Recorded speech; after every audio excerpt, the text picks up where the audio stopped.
Hello, everyone. Welcome to today's episode of Legal Update. The topic of today's discussion is Constitutional Right to Maternity. Why in news? Recently, in the Lata Goyal versus Union of India and another case, the Chhattisgarh High Court has declared that child adoption leave is a fundamental right of adoptive mothers under Article 21 of the Constitution. Background of the case: a female assistant administrative officer at IIM Raipur adopted a 2-day-old infant girl in November 2023. She applied for 180 days of child adoption leave as provided under Rule 43B of the Central Civil Services Leave Rules 1972.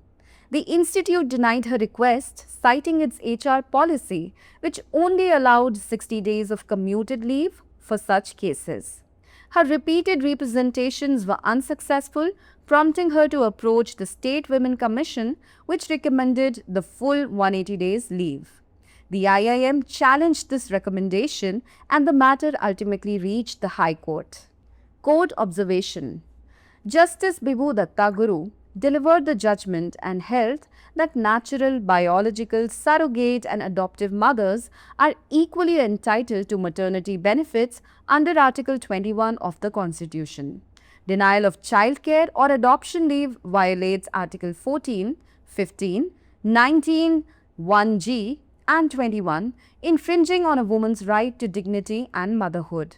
Additionally, the court added that IIM Raipur's silence on adoption leave cannot override the Central Civil Services Leave Rules 1972, which allow 180 days of adoption leave.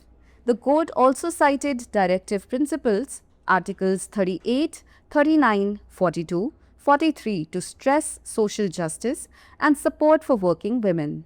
Childcare leave is a constitutional right, not a mere benefit. Article 21 of the Indian Constitution.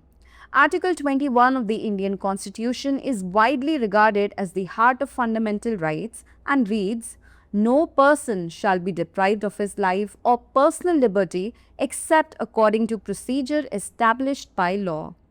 The scope of Article 21 has been significantly broadened by judicial interpretation. It no longer means mere existence or survival. Instead, the right to life under Article 21 encompasses the right to live with dignity, meaning, and purpose. This protection extends to all persons, citizens, and foreigners alike, and acts as a shield against arbitrary state action, requiring that any deprivation of life or liberty must follow a just, fair, and reasonable legal procedure. Case laws: B. Shah versus Presiding Officer, Labour Court, Coimbatore and others, 1977. Emphasize the protection of maternity benefits for women workers. Lakshmikant Pandey versus Union of India, 1984. Address the rights of adopted children and the responsibilities of adoptive parents. Kaushal Kishore versus State of UP, 2023. Affirmed that fundamental rights under Articles 19 and 21 can be enforced even against non-state entities. The court also referenced international instruments like the Universal Declaration of Human Rights and CEDAW to support its reasoning. And now is time for today's practice question. Which of the following best reflects maternity rights under the Indian Constitution? A. Only statutory right. B. Part of personal liberty under Article 21. C. For married women only. And D. Employer's discretion. Send us your answers in the comment section. Thanks for watching. मातृत्व का संवैधानिक अधिकार चर्चा में क्यों?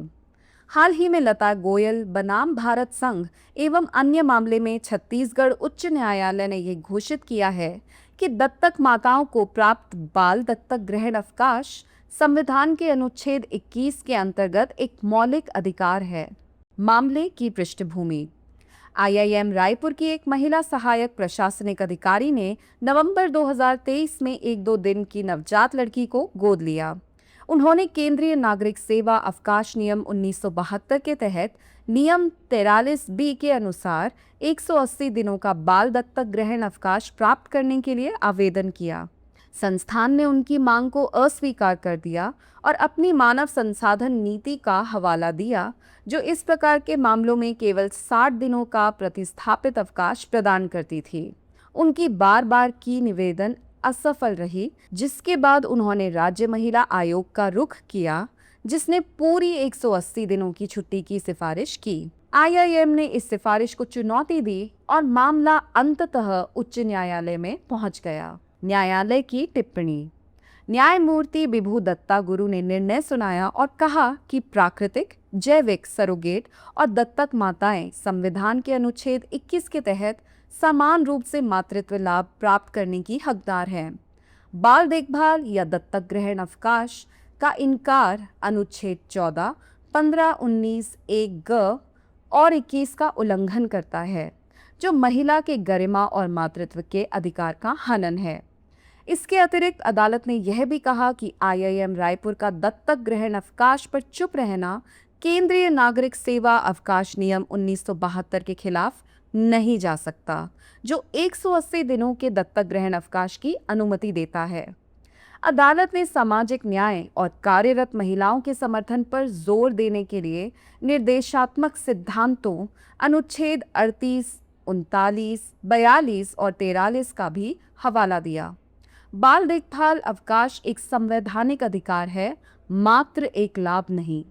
भारतीय संविधान का अनुच्छेद 21। भारतीय संविधान का अनुच्छेद 21 को व्यापक रूप से मूलभूत अधिकारों का हृदय माना जाता है और यह इस प्रकार है: किसी भी व्यक्ति को उसके जीवन या व्यक्तिगत स्वतंत्रता से वंचित नहीं किया जा सकेगा, सिवाय विधि द्वारा स्थापित प्रक्रिया के अनुसार। अनुच्छेद 21 का दायरा न्यायिक व्याख्या द्वारा काफी विस्तार प्राप्त कर चुका है। अब यह केवल अस्तित्व या जीवन के लिए नहीं है, बल्कि अनुच्छेद 21 के तहत जीवन का अधिकार अब गरिमा, अर्थ और उद्देश्य के साथ जीने के अधिकार को शामिल करता है। यह सुरक्षा सभी व्यक्तियों, नागरिकों और विदेशियों दोनों को प्राप्त है और यह तानाशाही राज्य क्रियावली के खिलाफ एक ढाल के रूप में कार्य करता है। यह सुनिश्चित करता है कि जीवन या स्वतंत्रता का कोई भी वंचन एक न्यायपूर्ण, निष्पक्ष और उचित कानूनी प्रक्रिया का पालन करे। संबंधित केस: बी शाह बनाम पीठासीन अधिकारी, श्रम न्यायालय, कोयम्बटूर और अन्य, 1977, महिलाओं श्रमिकों के लिए मातृत्व लाभ की सुरक्षा पर जोर दिया। लक्ष्मीकांत पांडे बनाम भारत संघ, 1984, दत्तक बच्चों के अधिकारों और दत्तक माता पिता की जिम्मेदारियों को संबोधित किया। कौशल किशोर बनाम उत्तर प्रदेश राज्य, 2023, यह कहा कि अनुच्छेद 19 और 21 के तहत मौलिक अधिकारों को गैर राज्य संस्थाओं के खिलाफ भी लागू किया जा सकता है। अदालत ने अपनी रीजनिंग को समर्थन देने के लिए universal declaration of human rights, UDHR और सीडॉ जैसी अंतर्राष्ट्रीय दस्तावेजों का हवाला दिया। और अब समय है आज के अभ्यास प्रश्न का। निम्नलिखित में से कौन सा भारतीय संविधान के तहत मातृत्व अधिकारों को सबसे अच्छी तरह दर्शाता है? ए, केवल कानूनी अधिकार, बी, अनुच्छेद 21 के तहत व्यक्तिगत स्वतंत्रता का हिस्सा, सी, केवल विवाहित महिलाओं के लिए और डी, नियोक्ता की इच्छा। अपना उत्तर हमें कमेंट बॉक्स में ज़रूर भेजें। देखने के लिए धन्यवाद।